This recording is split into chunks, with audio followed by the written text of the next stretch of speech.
श्री राम जय जय राम।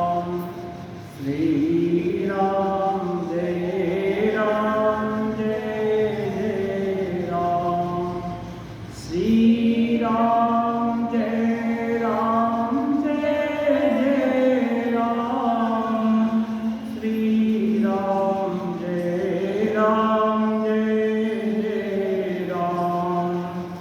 श्री राम जय जय राम।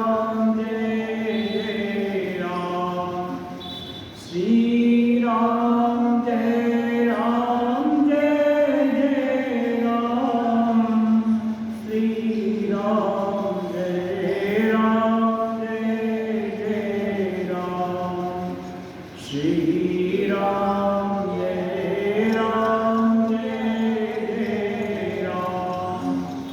श्री राम जय जय राम। श्री राम जय जय राम। श्री राम जय जय राम। श्री राम जय जय राम। श्री राम जय जय राम। श्री राम जय जय राम। श्री राम जय जय राम। लोकाभिरामं रणरङ्गधीरं राजीवनेत्रं रघुवंशनाथं कारुण्यरूपं करुणाकरं तं श्रीरामचन्द्रं शरणं प्रपद्ये। मनोजवं मारुततुल्यवेगं जितेन्द्रियं बुद्धिमतां वरिष्ठं वातात्मजं वानरयूथमुख्यं तं रामदूतं शिरसा नमामि।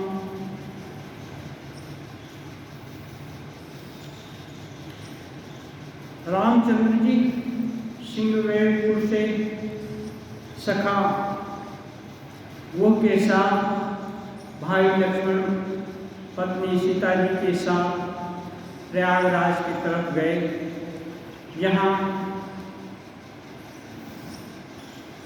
भरद्वाज मुनि के आश्रम में पधारे। भरद्वाज मुनि ने उनसे कुशल प्रश्न पूछ करके उनको आसन पाद्य अर्घ्य दिए। उनको कंदमूल फल आदि से उनका स्वागत सत्कार किए। रामचंद्र जी, सीता जी, लक्ष्मण जी ये लोग कंदमूल फल आदि खाकर थोड़ा विश्राम करके सुखी हुए। तब भरद्वाज जी उनसे पूछते हैं, उनसे अब कुछ कहते हैं। आज सुफल तप तीरथ त्यागो, आज सुफल जप जोग विरागो, सकल सफल सकल शुभ साधन साजो, राम तुम्हि अवलोकत आजो। भरद्वाज जी कहते हैं, हे राम, आपका दर्शन मेरा तप, तीर्थ सेवन और त्याग सबको सफल बना दिया। आज मेरा जप योग और वैराग्य सभी सफल हो गया। आज मेरे संपूर्ण शुभ साधनों का प्रत्यक्ष फल लाभ हुआ आपके दर्शन के कारण। भरद्वाज जी रामचंद्र जी के परम तत्व को जानते हैं, अंतर्दृष्टि संपन्न हैं, महाज्ञानी हैं। वो देखते हैं कि केवल दशरथ के बेटे नहीं, परब्रह्म सच्चिदानंद पृथ्वी का भार हरण करने के लिए, देवताओं का काज सुलभ करने के लिए इस धरा पर अवतीर्ण हुए हैं। मनुष्य के जैसा आचरण कर रहे हैं। इसलिए कहते हैं लाभावधि सुखावधि न दूजी, तुम्हारे दरस आज सब पूजी। अब करी कृपा देहु बरये हो, निज पद सरसिज सहज स्नेहु। ज्यादा लंबा चौड़ा बात न करके सीधी अपनी बात रख देते हैं। कहते हैं लाभ की सीमा और सुख की सीमा आपके दर्शन को छोड़कर और कुछ भी नहीं है। आपके दर्शन से मेरी सभी आशाएं पूर्ण हो गई हैं। अब कृपा करके आप यही वरदान दीजिए कि आपके चरण कमल में सदा सहज स्नेह हो, हर समय मन आपको ही चाहे। सहज स्नेह का मतलब होता है कि स्वाभाविक, जैसे श्वास प्रश्वास चलता है ये सहज है, ऐसे ही भगवत स्मरण सहज हो, अपने आप हो, करना नहीं पड़े। तो कैसे होगा? जब श्वास प्रश्वास जैसे कीमती मालूम पड़ता है और शरीर धारण के लिए आवश्यक मालूम पड़ता है, और शरीर का ऐसे मेटाबॉलिज्म है कि ये सांस नहीं ले तो ये खत्म हो जाएगा। ऐसे ही साधक जब ईश्वर को परम तत्व समझ लेता है, जान लेता है, सार समझ लेता है, तो फिर उनके बिना वो जिंदा नहीं रह सकता। इसलिए प्रत्येक श्वास में उनका ही स्मरण होता है। यही भरद्वाज जी आशीर्वाद स्वरूप रामचंद्र जी से मांगते हैं। कहाँ दशरथ के बेटा है, ये लोग जाकर के भरद्वाज जी को प्रणाम किए थे, उन्हें आशीर्वाद भी दिए थे, लेकिन उसके बाद अपनी बात भी रख दिए थे कि आप भले ही नरलीला के कारण हमको प्रणाम करें या जो भी, लेकिन आपके स्वरूप को हम जानते हैं। आप अपने चरण कमल में हमारा अनुराग हो, ऐसा आशीर्वाद कीजिए। कर्म वचन मन छाड़ी छलू, जब लगी जन्म तुम्हार, तब लगी सुख सपने नहीं किए कोटि उपचार।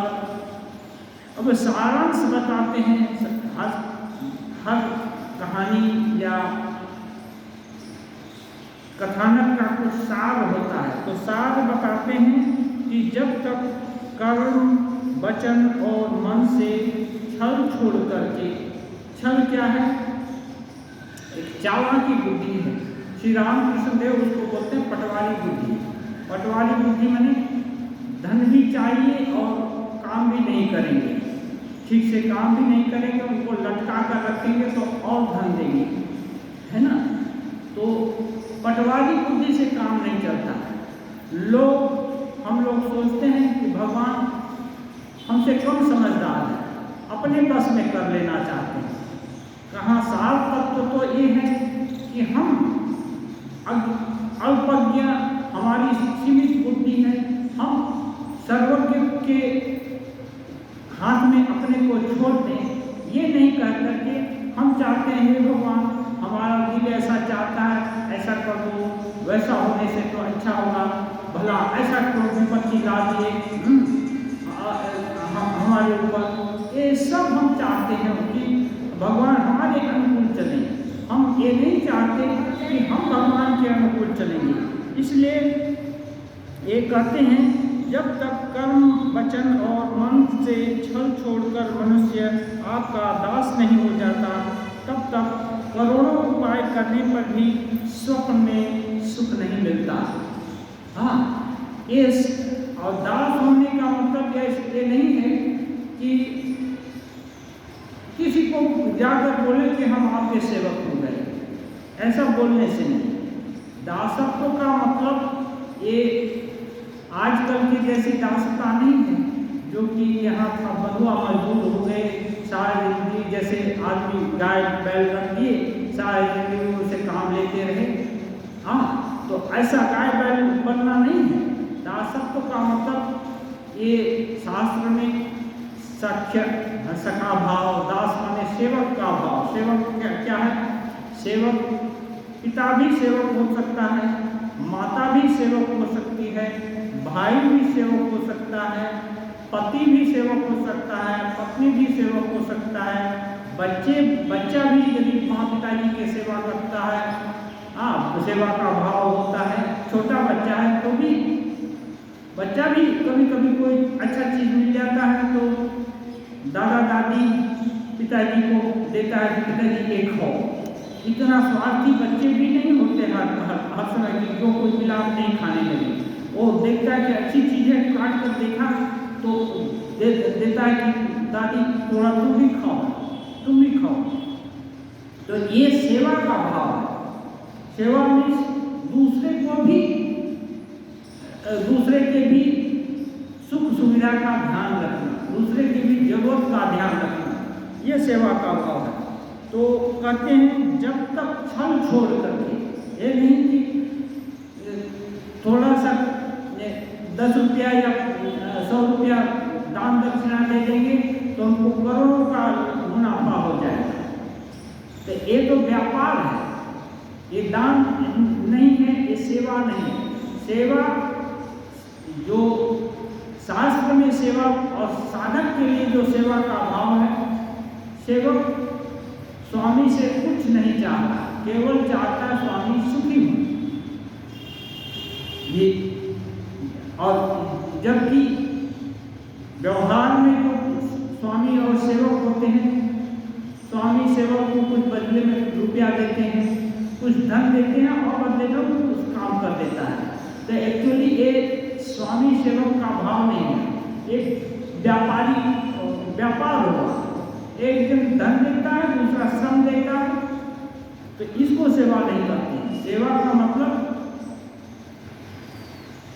प्रेम से उसके सुख के लिए जो कुछ एफर्ट किया वो सेवा है, जो कुछ भी प्रयास किया वो सेवा है। सुनि मुनि बचन राम सब जाने, भाव भगति आनंद घाने, तब रघुबर मुनि सुजस सुनावा, कोटि भांति कहि सबहि सुनावा।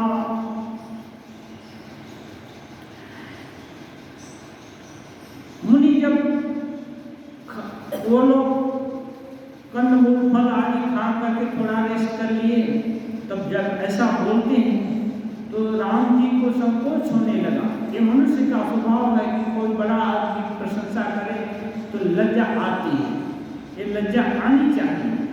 तो ये और क्या कहें, और मुनि कोई झूठा चीज भी नहीं बोल रहे हैं, सत्य बात नहीं बोल रहे हैं। तो प्रसंग डाइवर्ट करने के लिए राम जी मुनि जी की प्रशंसा करने लगे, मुनि की गुणानुवाद करने लगे।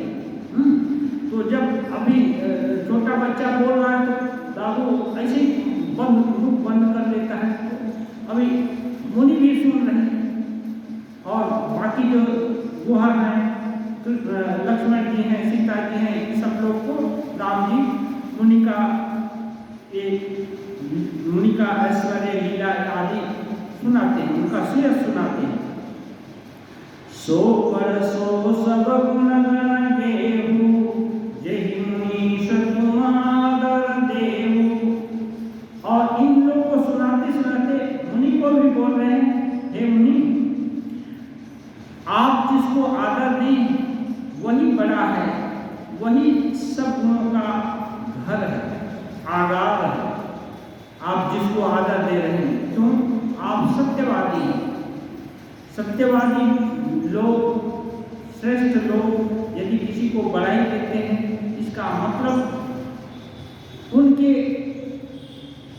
कथन से ही उसमें बड़प्पन आ जाएगा, क्योंकि सत्य में इतना ताकत है। योग सूत्र है, पतंजलि योग सूत्र, उसमें कहते हैं सत्य प्रतिष्ठायाम क्रिया फलाश्रयत्वम्। जो लोग सत्य में बोलने में प्रतिष्ठित हो गए हैं और जो कुछ जिसके भी विषय में बोलते हैं वो घटित होता है, तुरंत घटित होता है। इसलिए कहते हैं राम जी, हे मुनि, आप जिसको आदर दें भला वो कैसे बड़ा नहीं होगा, वो जरूर गुणों का समूह उसके अंग उसके भूषण होंगे। मुनि रघुवीर परस पर नमहि, बचना गोचर सुख अनुभवहि। तुलसीदास जी कहते हैं इस प्रकार दोनों लोग, राम जी मुनि के सामने झुक रहे हैं और मुनि राम जी के सामने नत हो रहे हैं। दोनों लोग एक दूसरे की बड़ाई कर रहे हैं। यह सुनि पाई प्रयाग निवासी, बटु तापस मुनि सिद्ध उदासी। भरद्वाज आश्रम सब आए, देखन दशरथ सुमन सुहाए। यह खबर धीरे धीरे भरद्वाज मुनि के बहुत से चेला थे, बहुत से शिष्य थे। अब और जब ये संवाद होने लगा, परस्पर एक दूसरे की प्रशंसा कर रहे हैं, मुनि इन लोगों की प्रशंसा कर रहे हैं और ये राम जी मुनि की प्रशंसा कर रहे हैं, तो ये खबर कानों कान बहुत दूर तक फैल गई। उनके पहले उनके शिष्य प्रशिष्य में थे और बाकी कोई दूसरे ऋषि मुनि पास आसपास में थे सब। और सभी लोग जब किसी का सुयश सुनते हैं, अच्छी चीज सभी लोग देखना चाहते हैं, सुनना चाहते हैं, तो सभी लोग दौड़े दौड़े अपना काम छोड़ छाड़ करके या राम लक्ष्मण जी लोग को देखने के लिए आ गए। राम प्रणाम किन्न सब काहू, मुदित भये लहि लोयन लाहू। अब राम जी राजा के बेटे हैं, तो मुनि वेश में जो भी आया, छोटा मुनि बड़ा मुनि, जो कोई भी उम्र व दराज हो या कम वयस है, सबको राम जी नत होते हैं, सबको प्रणाम करते हैं। और ये लोग राम और लक्ष्मण सीता जी को देखकर अपने नेत्रों का सुख लाभ करते हैं। नेत्र कौन सा, जो भगवत दर्शन पाए, तो ये उसका भले ही प्रत्यक्ष उनको बोध न हो कि ये भगवान है, लेकिन आकर्षण तो वही भगवत आकर्षण है ना। चुंबक सामने न दिखे तब भी वो आकर्षण शक्ति तो होती है, खींचता ही है। तो इसलिए जो भगवान की विशेष शक्ति कहीं प्रकट होती है तो बरबस लोग उसकी तरफ आकृष्ट होते हैं। देहि आशीष परम सुख पाई, फिरे सराहत सुंदरताई। सभी लोग ऋषि मुनि लोग जब राम जी प्रणाम करते हैं तो आशीर्वाद भी देते हैं और उनकी सराहना करते हुए, उनकी सुंदरता का सराहना करते हुए अधिकांश लोग तो वापस चले गए। राम किन्ह विश्राम निशि, प्रात प्रयाग नहाई।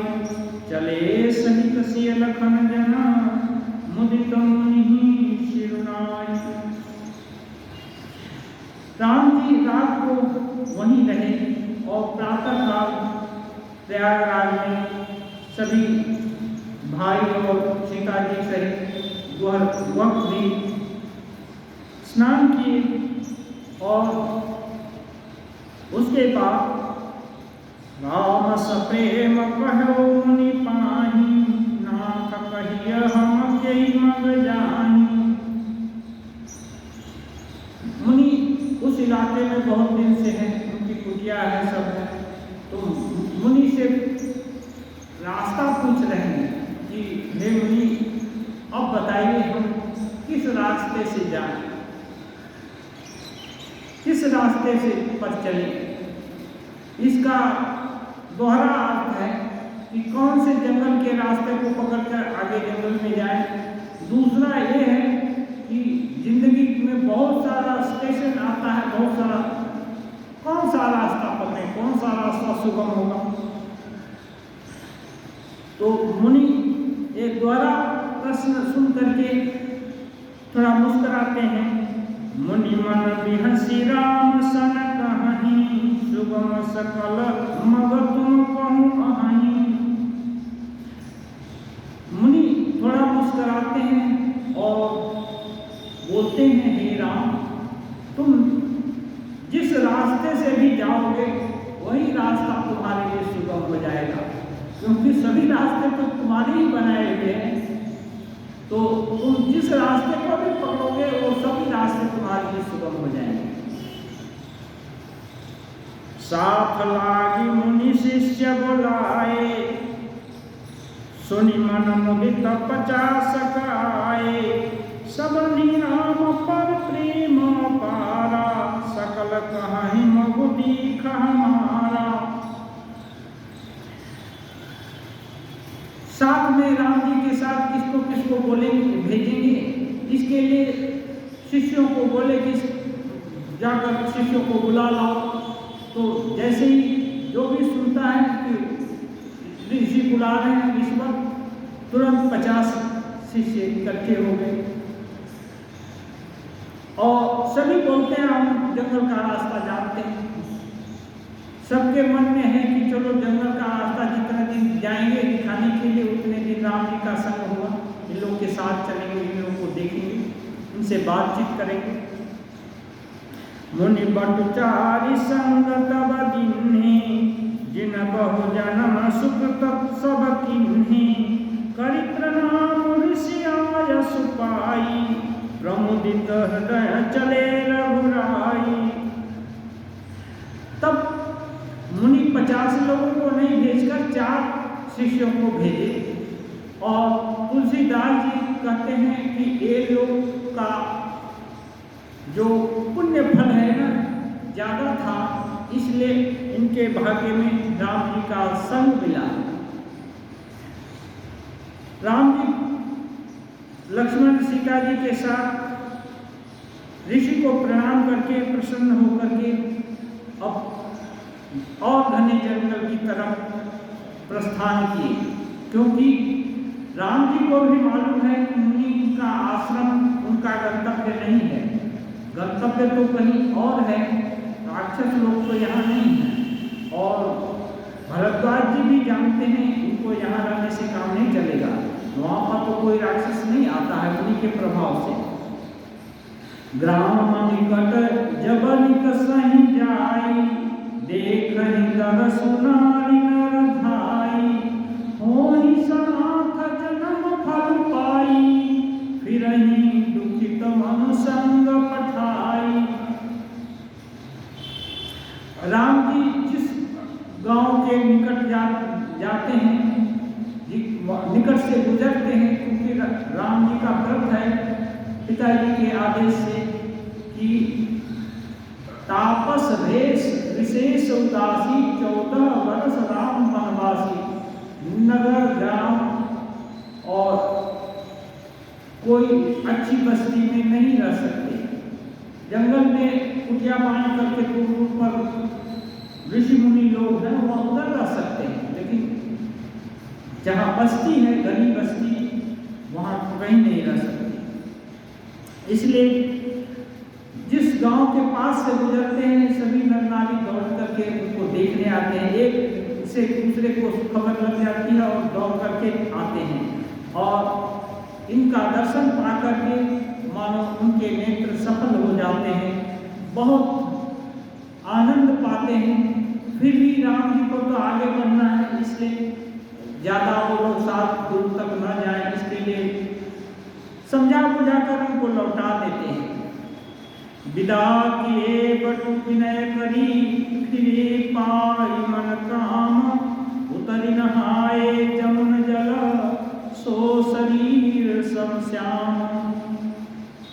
अब 4 जो शिष्य मुनि के पहुंचाने के लिए आए थे राम जी को रास्ता दिखाने के लिए, अब राम जी उन शिष्यों से भी कहे कि आप लोग भी लौट जाओ, हम आगे चलते जाएंगे। फिर आदेश पाकर के जो मुनि वापस लौटे, अपने आश्रम की तरफ लौट गए और राम जी यमुना जी के जल में नहा करके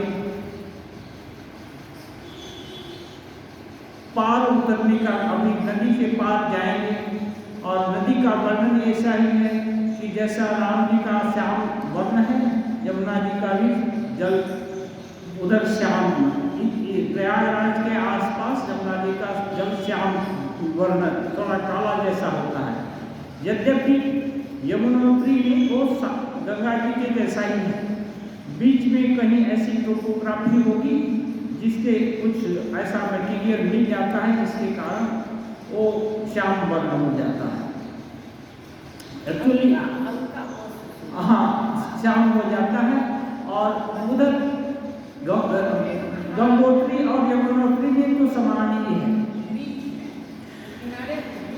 तो सुनत तीरवासी नर नारी, धाये निज निज काज विसारी, लखन राम से सुंदरताई, देखि करहि निज भाग्य बड़ाई, अति लालसा बसहि मन माही, नाम गाँव बूझत सकु चाही, जे तिन मंगल गिरिध सयाने, दिन कर जुगति राम पहचाने।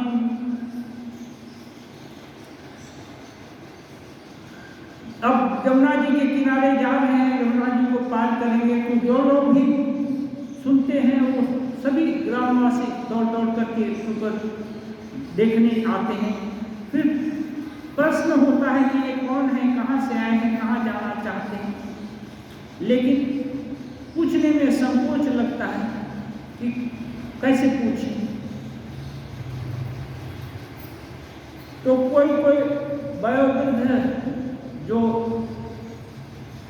पूछने का भाव लेकर के आते हैं, राम जी खुद ही उनको अपनी बात बताए।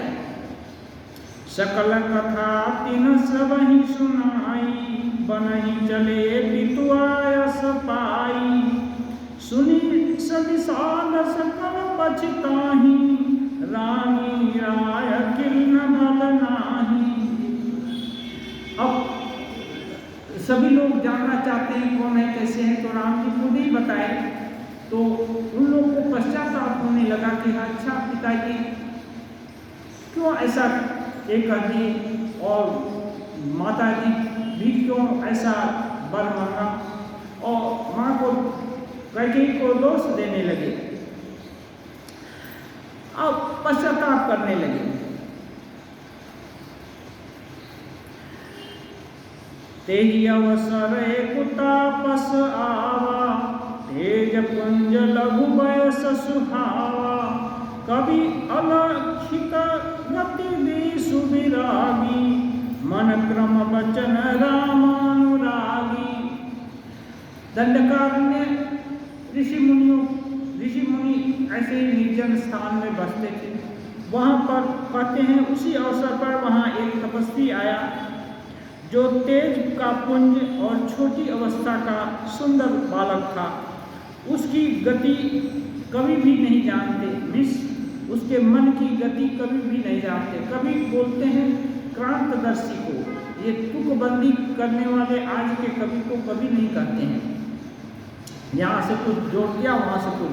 कवि के अंदर स्वतः भाव, नया नया भाव स्फुट होता है। कभी कभी ऐसे विचार उनके मुख से निकल जाते हैं, उनके दिल में आ जाते हैं, जिसको कि वो लिख देते हैं, और वो 100 साल या 200 साल के बाद हो भी जाता है। इसलिए कवि को क्रांतदर्शी बोलते हैं। तो कह रहे हैं उस तपस्वी बालक की गति को, माने उसके ऐश्वर्य को ये कभी लोग भी नहीं जानते। वह वैरागी वेश में था और मन वचन कर्म से रामचंद्र जी का प्रेमी था। भगवान का अवतार होने से जितने लोगों का अभी बाजार में जाता है कोई, तो आज एक मुख्य उद्देश्य होता है कि ये सामान खरीदना है, याद पड़ गया कि ये भी चाहिए वो भी चाहिए, तो छोटा मोटा और भी सामान ले लेता है। तो जब भगवान आए असुरों का संहार करने के लिए, तो केवल उतना ही तो नहीं होगा, और भी भक्तों का भी तो कल्याण करना है। तो ऐसे लोग पुण्यात्मा जो कि भगवान के लिए जन्म जन्म तरस रहे हैं, ऐसे लोग भी उनका दर्शन पाए। उसी में एक सन्यासी है, सजल सजल नयन तन पुलक निज इष्ट देव पहिचानी, परेउ दंड जिनि घर नितल दसान जाई बखानी। तुरंत पहचान जाना ये साधारण बात नहीं है। नर रूपधारी राजकुमारों को अपने इष्ट देव के रूप में पहचान देना बहुत साधारण बात नहीं है, बड़े भाग्य से पहचान होती है। तो वो बटुक है, इन लोगों को अपना इष्ट जान करके इसके नेत्रों में जल आ गया और शरीर पुलकित हो गया और वो दंडवत उनके चरणों में गिर पड़ा और उसकी दशा प्रेम से पुलकित हो गई। अब वो क्या करे उसको समझ में नहीं आता है। राम सप्रेम पुलकि उरलावा, परम रंग जनु पारस पावा, मनहु प्रेम परमारथ दो, मिलत धरे तन कह सबको। राम जी भी तो अंतर्यामी हैं, जैसे भक्त भगवान को खोजता रहता है ऐसे भगवान भी खोजते हैं। हाँ, जैसे लोहा चुंबक की तरफ आकर्षित होता है, चुंबक भी लोहा की तरफ आकर्षित होता है। तो भगवान भी अच्छे भक्त सच्चे भक्त को चाहते हैं। तुरंत राम जी सब प्रेम राम जी के भी शरीर में पुलक हो गया और उसको अपने अंग में भर लिए, वो उठा लिए। गोस्वामी जी कहते हैं अब उस बटुक की ऐसी अवस्था मानो एक भिखारी पारसमणि पा गया हो, जिसको जन्म जन्म से खोज रहा था वो ही मिल गए। तो भगवान तो किसी भी पारसमणि से श्रेष्ठ हैं, अच्छे हैं, वो सभी की सीमा है। उनको जान लिया और उन्होंने अपने अंग में इसको भर लिया। इससे और बड़ी उसकी उपलब्धि क्या होगी। इसकी तुलना कह रहे हैं, सब कोई देखने लगे मानो प्रेम और परमार्थ। प्रेम है बटुक के हृदय में, परमार्थ है भगवान स्वयं परमार्थ स्वरूप है। दोनों शरीर धारण करके एक दूसरे से मिल रहे हैं। तुलसीदास जी उपमा के धनी है, कोई भी जो वर्णन कर रहे हैं हर चीज एक दूसरे से तुलना करके बताते हैं। तुलना करके बताने से दोनों वस्तुएं जिनका तुलना हो रहा है एक नहीं हो जाती, लेकिन सिमिलरिटी को जान करके समझ जल्दी बन जाती है, इसलिए तुलना करते हैं। बहुरी लखन पायन सोई लागा, लिन्न उठाई उमगी अनुरागा, पुनिसिय चरण दूरी धरि सीसा, जननी जानी शिशु दिन्नी सीसा। अब राम जी जब भेंट कर लिए उसको, उसके बाद लक्ष्मण जी भी वहीं हैं, सीता जी भी हैं। लक्ष्मण जी को भी प्रणाम किया, वो भी गले लगाए बटुक को। फिर सीता जी हैं, उनको मां जान करके उनके चरण में बीच दबाए, उनको भी प्रणाम किया। और मां ने भी अपना संतान जान करके उसको आशीर्वाद दिया। किन्नी निषाद दंडवत तेहि, मिले मोदित लखी राम सनेहि। अब राम जी के साथ निषाद राज भी थे। ये तो तपस्वी बालक है, फिर भी ये तो निषाद राज तो गृहस्थ है, इसलिए अब निषाद राज स्वयं उस बटुक को दंडवत प्रणाम किए। फिर क्या, वो भी देख रहा है कि इनके साथ आ रहे हैं, उसके इष्ट देव के साथ आ रहे हैं, इसलिए वो भी उसको भी समझ आ गया कि नहीं ये भी प्रेमी भगवान का भक्त है, इसलिए वो बड़े प्रेम से इनके साथ मिला। पियत नयन पुटरूप पीयूषा मुदित सुअसन पाई जिमि भूखा। वह तपस्वी अपने नेत्र रूपी अपने दोनों नेत्रों से श्री राम जी के सौंदर्य सुधा का पान करने लगा और ऐसा आनंदित हुआ मानो कोई भूखा सुंदर सुंदर पकवान पा गया हो। ते पितुमा को कहो सखी कैसे जिन पठे बन बालक ऐसे राम लखन सिय रूप निहारी तुम्हि स्नेह विकल नर नारी। ये सब घटना रास्ते में हो रही है। ये तो प्रणाम किया ये हुआ और दूसरे नर नारी भी देख रहे हैं और सोच रहे हैं कि भला कैसे माँ पिता जी होंगे इनके जिन्होंने ऐसे सुंदर बालकों को जंगल में भेज दिया। और ये सोच सोच करके कि माताओं का दिल भर जा रहा है और दुखी हो जा रहे हैं। तब रघुवीर अनेक विधि सिखनि सिखावन दिन। तब रघुवीर अनेक विधि सखनि सिखावन दिन।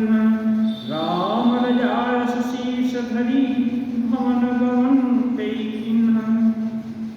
अब जब बहुत सा रास्ता पार हो गया तब राम जी अपने जो क्या मित्र निषाद राजगुरु को समझाने लगे कि अब आप भी लौट जाओ। अब हम लोग को अभ्यास हो गया चलने का जंगल का रास्ता, अब हम धीरे धीरे चलते जाएंगे, आप लौटो। पुनि सिय राम लखन कर जोरी जमुनहि किन्ह प्रणाम बहोरी। चले शशि अमुदित दो भाई रवि तनुजा कई करत बड़ाई। फिर सीता जी राम जी और लक्ष्मण जी हाथ जोड़कर यमुना जी को पुनः प्रणाम किए और सूर्य कन्या यमुना जी की उत्पत्ति सूर्य कन्या मानी जाती है, सूर्य कन्या। इनकी बड़ाई करते हुए दोनों लोग ये सभी दोनों भाई सीता जी के साथ प्रसन्नता पूर्वक आगे बढ़े। पथिकाने मिलहि मग जाता कहानी सप्रेम देखि दो घाता। राज लखन सब अंग तुम्हारे देखि सोचु अति हृदय हमारे। जैसे जैसे रास्ते में आगे बढ़ते जाते हैं जो कोई भी पथिक देखता है उनको जंगल में जाते सबको ही आश्चर्य होता है। सभी लोग एक बार सोचने को बाध्य हो जाते हैं। लक्षण देखने से तो लगता है तुम लोग राजा के लड़के हो, जंगल में भला क्यों जा रहे हो, ऐसे भटक रहे हो। अब तुम्हारे साथ एक स्त्री भी है। मार्ग चलहु पया नहीं पाए जो तिसु झूठ हमारे भाई। अगम पंथ गिर कानन भारी तेहि मन साथ नारी सुकुमारी। वो आश्चर्य करते हैं कि बिना जूता चप्पल के, बिना पैर पद प्राण के आप लोग चले जा रहे हैं। इसको देखकर आपका जो सिर पर रेखा दिख रही है, ये सब देखकर हमारा ज्योतिष शास्त्र हम लगता है कि झूठा कुछ करता है। हम उसका कैलकुलेशन नहीं कर पा रहे हैं। लगता है कि ज्योतिषी शास्त्र में ही भूल है, क्योंकि दिख रहे हैं लक्षण राजोचित राजा के लक्षण, लेकिन नंगे पैर चले जा रहे हैं। और रास्ता ऐसा है एकदम कंटकाकीर्ण है और उसमें भी एक सुकुमारी नारी को भी साथ में ले लिया है। करके हरि बन जाई न जोई हम संग चलहि जो आयसु होई। जाब जहाँ लगी तहाँ पहुँचाई फिर बहोरी तुम्हीं सिरुनाई। अब कुछ लोगों को इतनी दया आ जाता है कि वो लोग बरबस आकर अनुरोध करते हैं कि जंगल में बहुत से सिंह, भालू, ये सब जानवर रहते हैं, आप कहो तो जंगल में रहने के हम लोग अभ्यासी हैं, हम आपको रास्ता दिखाएंगे, कुछ दिन रहेंगे आपके साथ, आप जहाँ तक जाएंगे आपको हम पहुँचा देंगे और फिर आप जैसा कहेंगे हम लौट आएंगे आपको एक पहुँचा करके।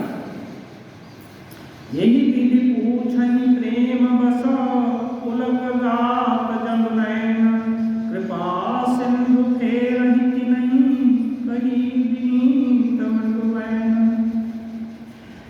सबके दिल में ऐसी करुणा होती है कि इनको पहुंचा देने का कुछ ये करते हैं, क्योंकि ये इस योग्य नहीं है कि पैदल जाते हैं, तो ठीक है हम थोड़ा जाकर के इनको आगे बढ़ा करके पहुंचा कर आते हैं, कुछ दिन इनका थोड़ा इनका कष्ट दूर होगा।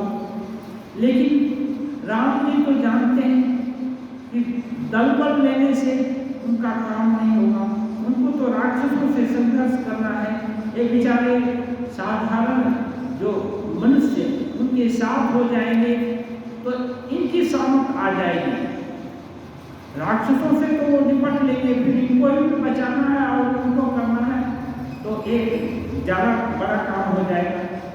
और अपने साथ जो भी राम जी के साथ, भले ही ये लोग सोच रहे हैं कि ये लोग राम जी का उपकार करेंगे, लेकिन राम जी को तो मालूम है कि जंगल का झंझट ये लोग संभाल नहीं पाएंगे, तो अपने को ही संभालना पड़ेगा। तो इसलिए समझा बुझाकर राम जी बोलते हैं नहीं, पिताजी का आदेश है 14 बरस राम वनवासी, हाँ तापस वेश विशेष उदासी, ताकि संरक्षण, हाँ सपोर्ट, ये पाकर के 14 साल नहीं रहना है, भगवान भरोसे रहना है, तापस के देश में रहना है। जैसे तपस्वी लोग भगवान का भरोसा करके रहते हैं, ऐसे हमको भी रहना है। इसलिए आप लोग कृपा करके चले जाइए, कोई बात नहीं, भगवान है। जयपुर गाँव बसहि मग माही, तिनहि नाग सुर नगर सिहाही, केहि सुकृति केहि घरी बसाए, अन्य पुण्यमय परम सुहाए। अब गोस्वामी तुलसीदास जी कहते हैं जो गांव और पूर्वे रास्ते में बसे हैं, इस रास्ते से राम लक्ष्मण सीता जी गुजर रहे हैं। नागों और देवताओं के नगर उनको देखकर प्रसन्नतापूर्वक उनकी ईर्ष्या करते हैं। नागमणि का नाम सुने होंगे, नागमणि और लोग बहुत ऐश्वर्यशाली होते हैं, तो वो ऐश्वर्यशाली, उनके नगर भी बहुत ऐश्वर्यशाली हैं, तो वो नगर भी इन ग्रामों से एक कर रहे हैं, ग्रामों का जो भाग्य है इसके आगे अपने को छोटा समझ रहे हैं। क्यों? इन ग्रामों के पास से भगवान सच्चिदानंद राम, विग्रहधारी राम, और जो सच्चिदानंद है जो विग्रहधारी हैं वो जा रहे हैं। इसका कितना बड़ा भाग्य है और हम इस भाग्य से वंचित हैं। इसलिए नाग और इन देवता का भी नगर, वो लोग नगर भी संकुचित हो रहे हैं कि देखो इन गाँव के बड़ भाग्य का सराहना कर रहे हैं और उनको लालच हो रही है कि कहीं ऐसा प्रयोग हो जाए कि राम जी इधर से भी गुजरे। जय सुकृति जय घरी बसाए, धन्य पुण्यमय परम सुहाए। कहते हैं कि किस पुण्यवान ने किस शुभ घड़ी में इनको बसाया था, इन ग्रामों को, जो आज इतने धन्य और पुण्यमय तथा परम सुंदर हो रहे हैं कि राम जी इनके पास से गुजर रहे हैं। जहाँ जहाँ राम चरण चली जाही, तिन समान अमरावती नाही। ये सोच रहे हैं कि जहाँ जहाँ राम जी के चरण जा रहे हैं वो अमरावती माने इंद्र की नगरी, उससे भी अमरावती से भी ये जो नगर है, ये जो ग्राम है, वो भी श्रेष्ठ हो जा रहे हैं। पुण्य कुंज मग निकट निवासी, तिनहि सराहि सुरपुरवासी। रास्ते के समीप बसने वाले सभी लोग पुण्यात्मा हैं। स्वर्ग में रहने वाले देवता भी इन ग्रामवासियों की पुण्य प्रभाव का सराहना कर रहे हैं। जे भरि नयन बिलो कहीं राम ही, सीता लखन सहित घन श्याम ही। जे सर सरित राम बगाहि, तिनहि देव सर सरित सराहि। तुलसीदास जी कहते हैं, जो नेत्र में भरकर सीता जी और लक्ष्मण जी सहित घनश्याम श्री राम जी का दर्शन करते हैं, जो जिन नदियों में राम जी, जिन तालाबों में राम जी, सीता जी, लक्ष्मण जी नहाते हैं, वे नदियाँ, वे सरोवर ये बड़े भाग्यशाली हैं। इनके भाग्य की सराहना देवता भी कर रहे हैं। जेहि तरु तर प्रभु बैठहि जाहि, करहि कल्प तरुता सुबराई। कल्पतरु, अमरावती में कल्पतरु है जिसके पास बैठकर जो कुछ भी जो चाहेगा उसको वो चीज मिल जाएगा। इच्छा मात्र से ही सब कुछ मिल जाएगा। वो कल्पतरु भी राम जी जिस पेड़ के पास जाकर बैठते हैं, उसके भाग्य की सराहना करता है। ये बड़ा भागी वृक्ष है जिसके छाया में राम जी बैठते हैं। परसि राम पद पदुम परागा, मानति भूमि भूरि निज भागा। रामचंद्र जी के चरण कमलों का स्पर्श करके पृथ्वी अपने भाग्य की भी सराहना करती है, धन्य हो जा रही है। छाह धरहि घनश्यामा विबुध गण, बरसहि सुमन सिहाहि। देखत गिरि बन बिहग मृग, राम चले मग जाहि। रास्ते में बादल उनके ऊपर छाया कर देते हैं। कभी कभी ऐसे भी होता है, आप देखेंगे रास्ता में जा रहे हैं, ज़्यादा गर्मी होती है तो कोई नहीं छाया भी आती है, कभी धूप हो जाता है, कभी छाया, यानी कंटिन्यूअस चलता रहता है। ये एक प्रकृति का फिनोमेना है भी। ऐसे भी राम जी के लिए अन्य समय भी होता है, और यही फिनोमेना वहाँ हो जाने से गर्मी में थोड़ा ठंडक का भी अनुभव होता है। तो ये फिनोमेना वहाँ चालू हो गया, तो राम जी के लिए अनुग्रह कर रहे हैं प्रकृति। और देवता लोग फूल बरसा रहे हैं। देवता लोग को तो फूल बरसाना ही है, वो लोग तो जान रहे हैं हमारे ही काम के लिए जा रहे हैं, इसलिए खुशी में भी फूल बरसाते हैं। पर्वत वन और पशु पक्षियों को देखते हुए राम जी आगे बढ़े चले जा रहे हैं।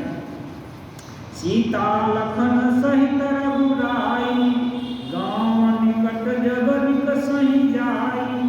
सुनि सब बाल वृद्ध नर नारी, चलहि तुरत गृह काज विसारी। जिस गांव के आसपास से वे लोग गुजरते हैं, सब क्या बच्चे, क्या वृद्ध, क्या औरत, क्या आदमी, सभी लोग अपना अपना काम छोड़ करके उनको देखने के लिए दौड़ पड़ते हैं। राम लखन सिय रूप निहारी, पाई नयन फलु ही सुखारी।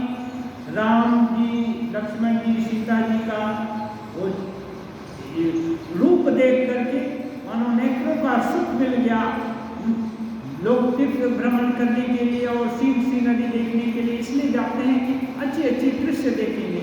यहाँ स्वयं सच्चिदानंद नर रूपधारी बन करके आए हैं, तो लोग भले न जाने लेकिन उनका आकर्षण फील हो रहा है, नेत्रों को आनंद मिल रहा है, मन प्रफुल्लित हो जा रहा है। सजल विलोचन पुलक शरीरा, सब भय मगन देखि दो वीरा। इनके नेत्रों में आंसू आ जाते हैं। ये आंसू प्रसन्नता के आंसू होते हैं।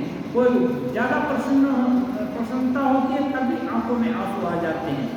तो और शरीर पुलकित हो जाता है।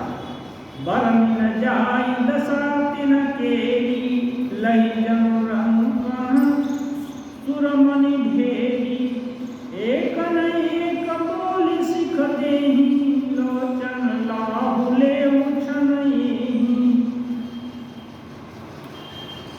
वे उनकी दशा मानो बहुत कुछ पा गया है, एकदम स्तब्ध जैसा, एकदम परितृप्त हो गया है, ऐसा हो जाते हैं, मानो एकदम भिखारी। बहुत देवलोक की मणियां पा गया है ज्यादा मात्रा में, ऐसा उनकी अवस्था हो जा रही है। और कोई कोई उसमें से बुला कर दूसरों को बोलता है कि अरे नेत्रों को, इनको देखकर अपने नेत्रों को सफल कर लो, आओ आओ जल्दी आओ। ये रामकृष्ण देव के इसमें जिंदगी में ये हुआ है। एक दिन पहली जनवरी थी, काशीपुर का उद्यान भवन है।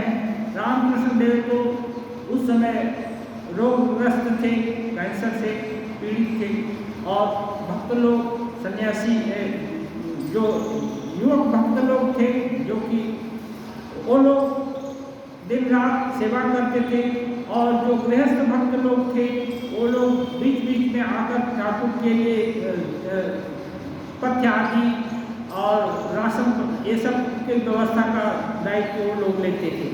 तो एक दिन छुट्टी का दिन था, पहली जनवरी, और उस दिन सब लोग आए थे।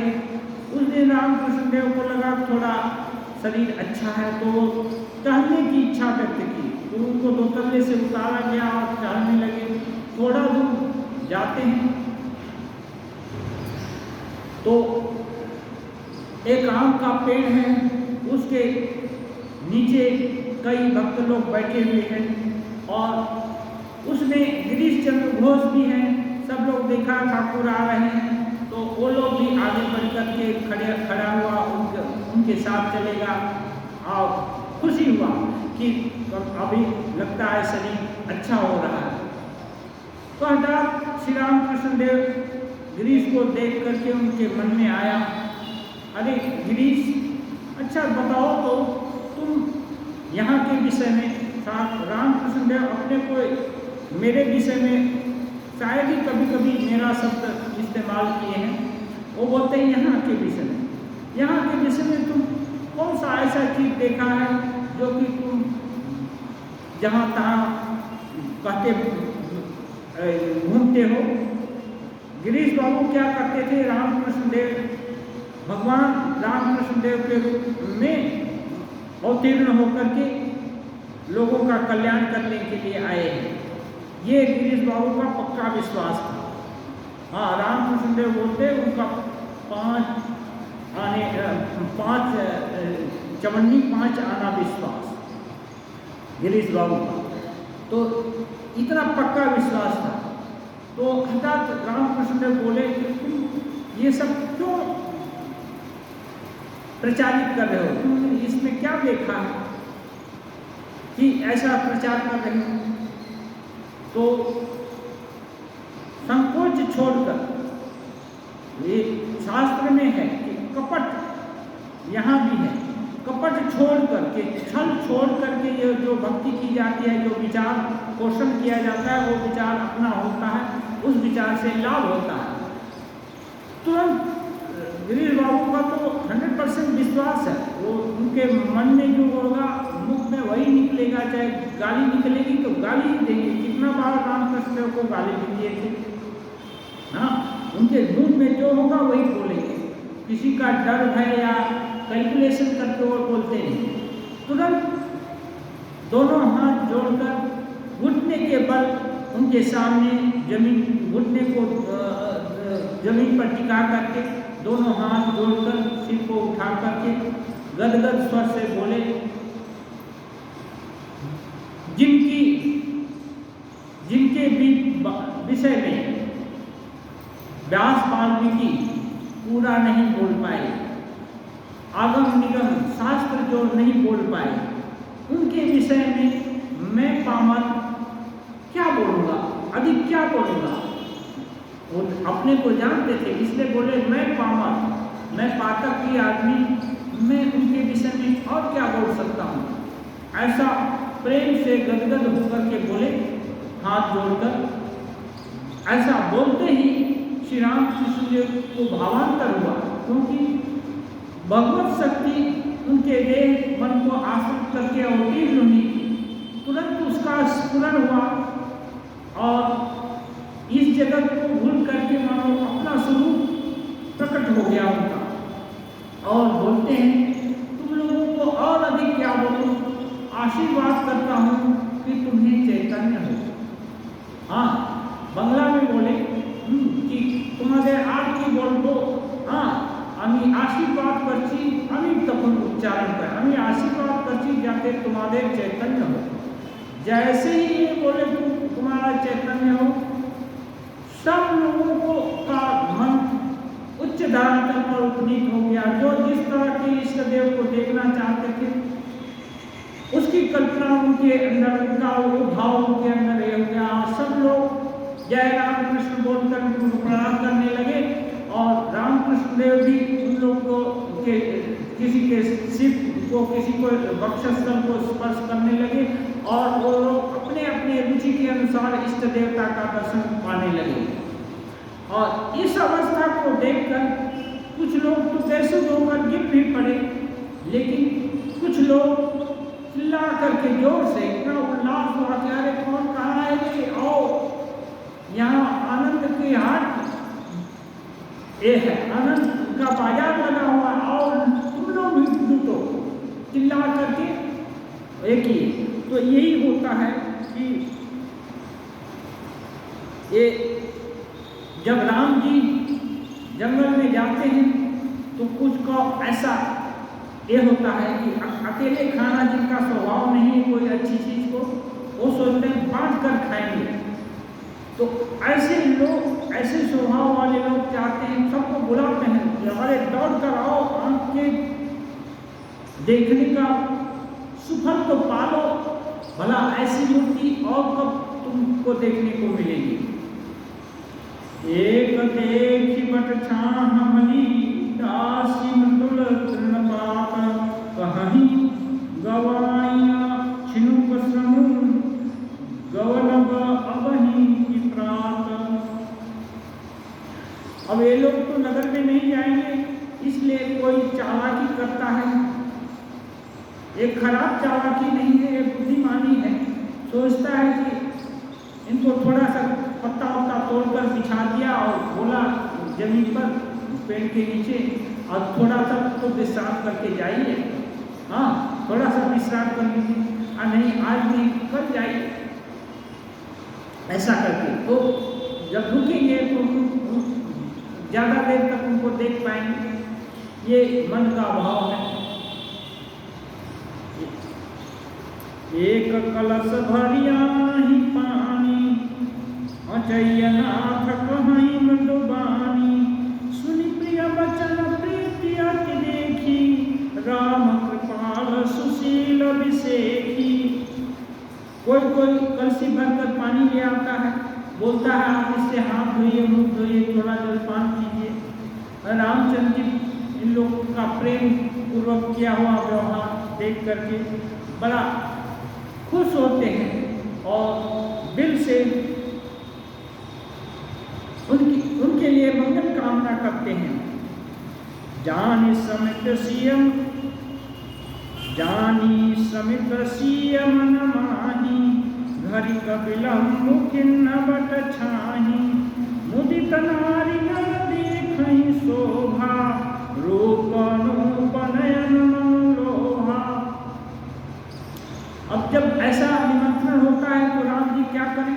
राम जी सोचते हैं कि इनके दिल में थोड़ा देर हमारे साथ रहने की इच्छा है, तो राम जी बहाना लगाते हैं, कहते हैं कि सीता तुम हो सकता है थक गई हो, थोड़ा सा विश्राम कर लो। क्यों विश्राम कर लेते हैं? बस सीता जी की ओर देख करके एक बहाना करके थोड़ा भगवान भी भक्त का साथ रख देना चाहते हैं, इसलिए ये करते हैं। और जब वो लोग विश्राम करते हैं तो जितने भी नगर नहीं ग्रामवासी हैं, ये सब उनको देख कर प्रसन्न होते हैं।